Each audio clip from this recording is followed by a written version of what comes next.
Beautiful Hindi कहानी में आपका स्वागत है। आज की कहानी है शादी की पहली रात। इस कहानी के सभी पात्र और घटनाएं काल्पनिक हैं। ऐसे अमीर घर में कैसे हो गई?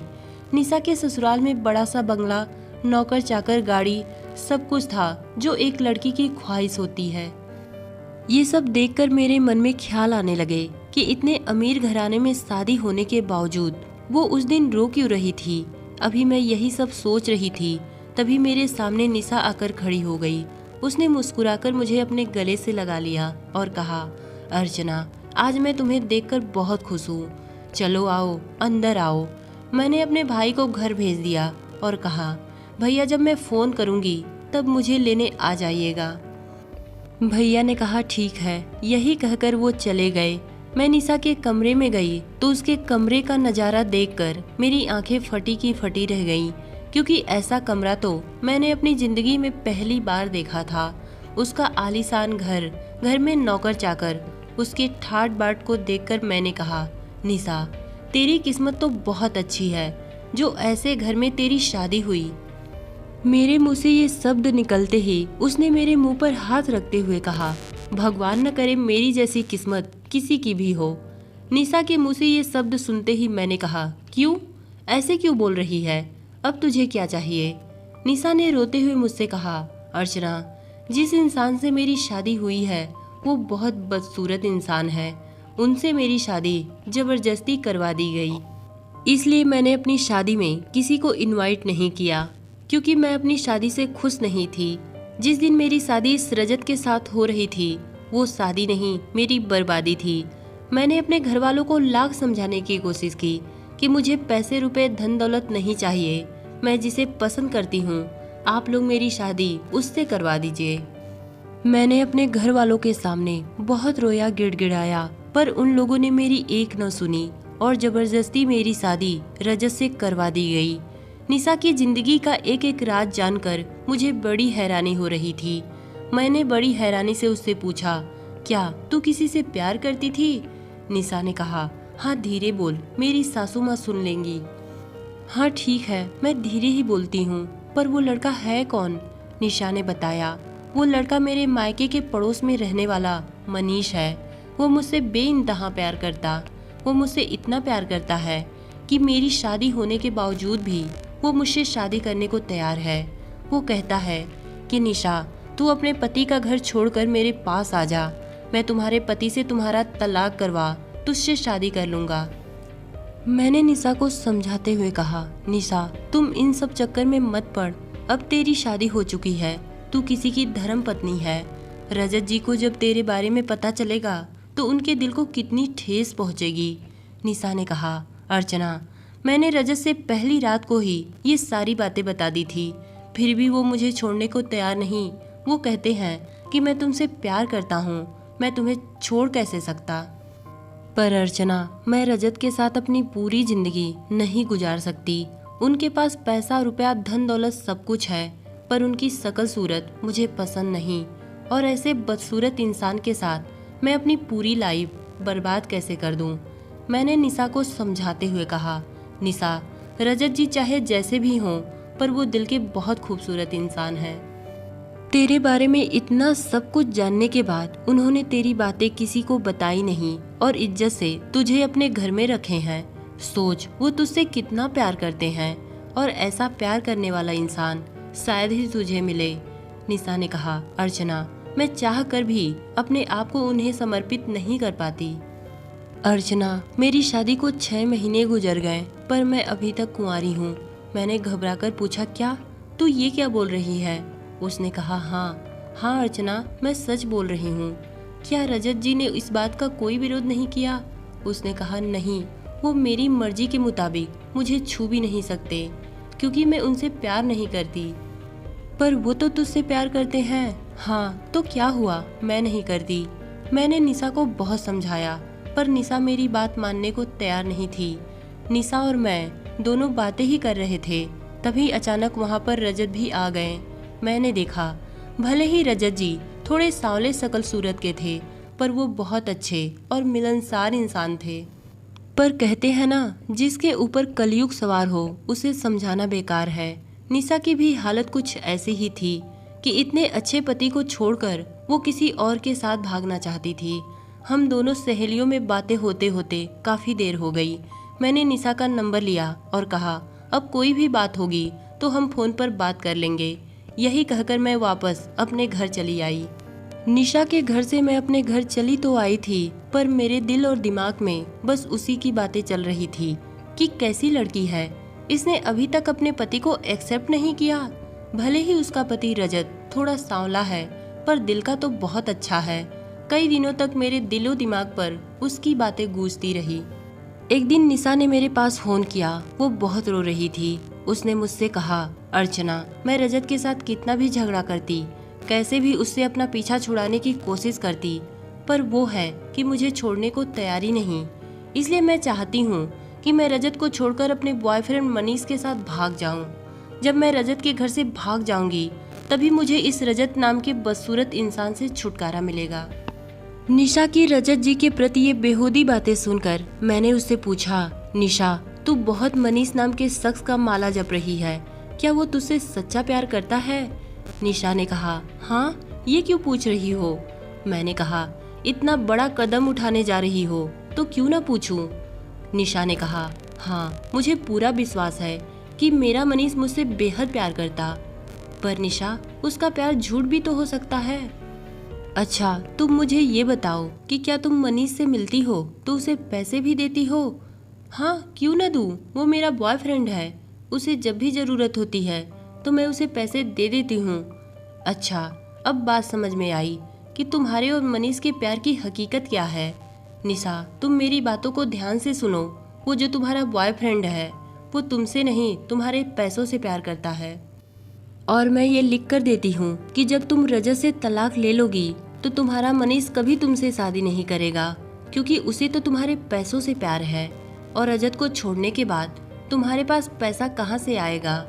निशा ने कहा, नहीं अर्चना, तुम मेरे और मनीष के प्यार पर शक कर रही हो। मैं शक नहीं कर रही हूँ निशा, यही हकीकत है। अगर विश्वास ना हो तो एक बार तुम मनीष को आजमा कर देख लो। ठीक है, अगर तुम कहती हो तो मैं मनीष को आजमाऊंगी, वो भी तुम्हारे सामने।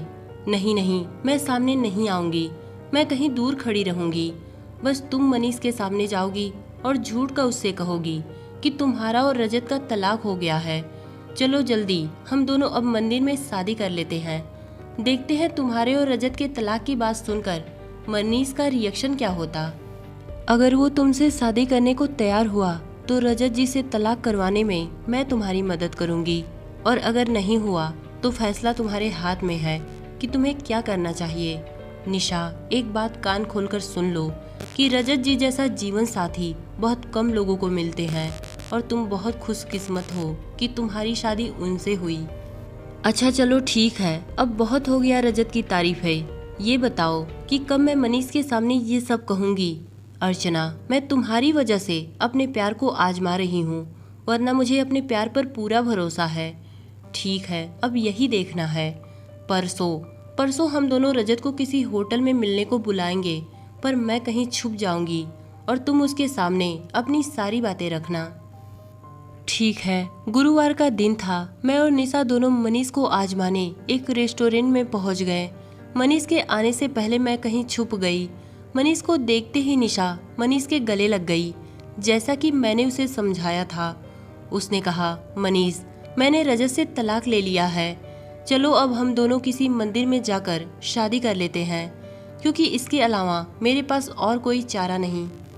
क्योंकि रजत से तलाक लेने के बाद मेरे मायके वाले मुझे अपने पास रखने को तैयार नहीं। मनीष ने निशा की तरफ बड़ी हैरानी से देखते हुए कहा, इतनी जल्दी तुमने तलाक कैसे ले लिया? निशा ने कहा, हमारे और रजत के तलाक की बातें तो बहुत दिन से चल रही थी, इसलिए रजत ने तलाकनामा बनवा लिया था, क्योंकि उन्हें पता था कि मैं उनके साथ खुश नहीं हूँ। एक दिन मैंने रजत के साथ बहुत हंगामा किया और वो मुझसे तंग आकर तलाकनामे पर सिग्नेचर कर दिए। निशा और रजत के तलाक की बात सुनकर मनीष का चेहरा गुस्से से लाल हो गया। उसने निशा को डांट फटकार लगाते हुए कहा, पागल लड़की, रजत से तलाक लेकर तुमने बहुत बड़ी गलती की है। अब तू ना घर की रही ना घाट की। तुमने ये सोच कैसे लिया कि तुम जैसी तलाकशुदा लड़की से मैं शादी करूंगा? अरे मैंने तो तुम्हें अपने जाल में इसलिए फंसाया था क्योंकि तुम सोने की अंडा देने वाली मुर्गी थी। रजत से तलाक लेने के बाद तुम्हारे पास अब कुछ नहीं बचा। जाओ, मैं तुमसे शादी नहीं कर सकता। मनीष के मुंह से ऐसी बातें सुनकर निशा फूट फूट कर रोने लगी। उसने मनीष से कहा, मनीष, क्या तुम मुझसे सच्चा प्यार नहीं करते? प्यार? मैं तुमसे प्यार शादी के पहले करता था, पर अब नहीं, क्योंकि तुम एक शादीशुदा अछूत लड़की हो। तुमसे शादी कर मैं अपने परिवार की इज्जत मिट्टी में नहीं मिला सकता। शादी के बाद मैं तुम्हारे पैसों से प्यार करता था। पर मनीष, मैंने तो तुम्हें बताया था कि मैंने आज तक रजत को अपने आप को छूने भी नहीं दिया है, तो मैं कैसे अछूत हुई? ये सब कौन मानेगा कि तुम अभी तक कुंवारी हो? मनीष, दुनिया माने ना माने, पर तुम तो मुझसे सच्चा प्यार करते हो। तुम्हें तो मेरी बातों पर विश्वास करना चाहिए। और सच्चा प्यार करने वाला छूत अछूत नहीं देखता, क्योंकि प्यार तो मन से होता है, तन से नहीं। यही कहकर निशा रोने लगी। मनीष और निशा की ये सारी बातें सुनने के बाद मैं भी ताली पीटते हुए सामने आई और बोली, वाह मनीष वाह, तुम्हारा प्यार यही था। मैं निशा को बार बार समझाती थी कि मनीष जैसा इंसान तुमसे नहीं, तुम्हारे पैसों से प्यार करता है, पर निशा थी कि तुम्हारे प्यार में अंधी थी। वो ये बात मानने को तैयार ही नहीं थी। वो तो मैंने निशा को समझा बुझा कर ये सब करने को कहा, वरना ये तो अपने पति से तलाक ले बैठती। और तुम जैसा झूठा प्यार करने वाला इसे कभी नहीं अपनाता। मेरे मुंह से ये सब सुनकर मनीष ने कहा, निशा, तुमने अभी अपने पति से तलाक नहीं लिया, पर तुम तो बोल रही थी कि मेरा और रजत का तलाक हो गया है। मैंने कहा, नहीं, ये सब हम दोनों की प्लानिंग थी, क्योंकि तुम जैसे इंसान का असली चेहरा सामने जो लाना था। तुम्हारा असली चेहरा देखकर आज निशा को भी यकीन हो गया कि सच्चे और झूठे प्यार में फ़र्क क्या होता है। जब मनीष ने ये सुना कि अभी निशा और रजत का तलाक नहीं हुआ, तो वो निशा से माफ़ी मांगने लगा। उसने कहा, निशा, मुझे माफ़ कर दो। तुम अचानक मुझसे तलाक वाली बात कहने लगी तो मैं भी घबरा गया था, इसलिए मैं तुम्हें डांटने और समझाने लगा। निशा ने मनीष के गालों पर थप्पड़ लगाते हुए कहा, चुप करो, इसके आगे अब एक लफ्ज भी मत बोलना। आज मैं अपनी दोस्त की वजह से तुम्हें पहचान गई हूँ कि तुम कैसे हो। अगर आज मेरी सहेली अर्चना नहीं होती तो मैं न घर की होती और न घाट की। और आज के बाद तुम मुझसे कांटेक्ट करने की कोशिश मत करना। मैं जा रही हूँ अपने प्यार के पास, अपने पति के पास, जो मुझसे बेइंतहा सच्चा प्यार करते हैं। तुम्हारे जैसे इंसान की खातिर मैंने अपने पति को कभी समझा ही नहीं। निशा के साथ इतना सब कुछ हो जाने के बाद वो बहुत रो रही थी। किसी तरह मैंने उसे संभाला और कहा, निशा, जैसे हम दोनों ने मनीष को आजमाया था, अब रजत जी की बारी है, अब हम उन्हें आजमाएंगे। निशा ने कहा, पर कैसे? ये सब तुम मुझ पर छोड़ दो। मैंने निशा को वो सारी बातें समझाई। निशा अपने घर गई। मैंने निशा से रजत जी का मोबाइल नंबर ले लिया था। अगले दिन मैं उसी रेस्टोरेंट में रजत जी को मिलने के लिए बुलाई। रजत जी मुझसे मिलने आए, पर वो बहुत घबराए हुए थे। निशा भी आई थी, पर वो कहीं छुपी हुई थी। मुझे देखते ही रजत जी ने मुझसे पूछा, क्या हुआ? अचानक आपने मुझे यहाँ पर क्यों बुलाया? मैंने कहा, हाँ, बात ही कुछ ऐसी थी कि बुलाना पड़ा। उन्होंने कहा, बताइए क्या बात है? मैंने हिचकिचाहट भरे अंदाज में उनसे कहा, दरअसल बात ये है कि निशा ने मुझसे अपनी कुछ पर्सनल बातें शेयर की है और वो सब मैं आपको बताना चाहती हूँ। वो आपसे तलाक इसलिए लेना चाहती है क्योंकि उसको एक बहुत बड़ी बीमारी है। उसके घर वालों ने उसकी बीमारी छुपाकर आपसे उसकी शादी कर दी थी। इसीलिए पहली रात को उसने अपने तन को आपके प्रति समर्पित नहीं किया। मेरे मुंह से ये सब सुनकर रजत जी ने घबराकर पूछा, बीमारी? कौन सी बीमारी? मैंने कहा, रजत जी, मुझे कहते हुए भी शर्म आ रही है, पर बताना तो पड़ेगा ही। दरअसल निशा को एड्स है, इसीलिए वो आपसे तलाक लेकर आपकी ज़िंदगी से बहुत दूर जाना चाहती। मेरे मुंह से ये सब सुनकर रजत ने कहा, नहीं, ऐसा नहीं हो सकता। मेरी निशा को ये बीमारी कैसे लग गई? मैंने कहा, शायद उसने आपको अपने बॉयफ्रेंड के बारे में बताया होगा, उसी से उसे ये बीमारी लगी है। नहीं, मैं अपनी निशा को तलाक नहीं दे सकता, क्या हुआ उसे ये बीमारी है। जब तक उसकी ज़िंदगी है मैं उसके साथ रहना चाहता, उसे टाइम देना चाहता, उसे खुश रखना चाहता हूँ।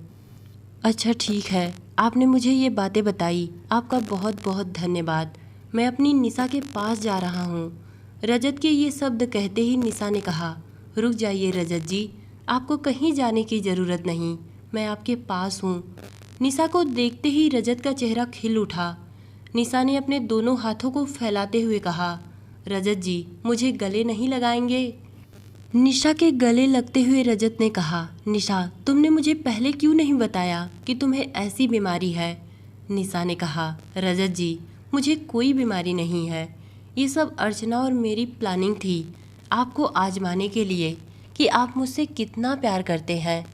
अगर ये सब आपको ख़राब लगा तो प्लीज़ मुझे माफ़ करिएगा। नहीं निशा, तुम दोनों की इस प्लानिंग की वजह से आज मेरा प्यार मुझे मिल गया। निशा मैं तुमसे बेइंतहा प्यार करता हूँ। रजत और निशा को चिपका हुआ देखकर मैंने कहा, दोनों चिपके ही रहोगे कि घर जाकर अपने सुहाग रात की तैयारी भी करोगे। निशा ने कहा, क्यों, तुम नहीं आओगी हमारे सुहाग की सेज सजाने। मैंने कहा, हाँ हाँ क्यों नहीं, पर इसके लिए मुझे भारी नेक चाहिए। यही कहकर हम तीनों हंस पड़े। आज निशा अपने पति रजत के साथ बहुत खुश है। उसके 2 बच्चे हैं, एक बेटा और एक बेटी। मेरी भी शादी हो गई है। वो अपने सक्सेस शादी का जिम्मेदार मुझे मानती है। अब उसे यकीन हो गया है कि पति और बॉयफ्रेंड में कितना फ़र्क होता। पति अगर अच्छा हो तो शादी के बाद वही बॉयफ्रेंड भी बन जाता है। तो दोस्तों ये कहानी आपको कैसी लगी कमेंट में बताइएगा। धन्यवाद।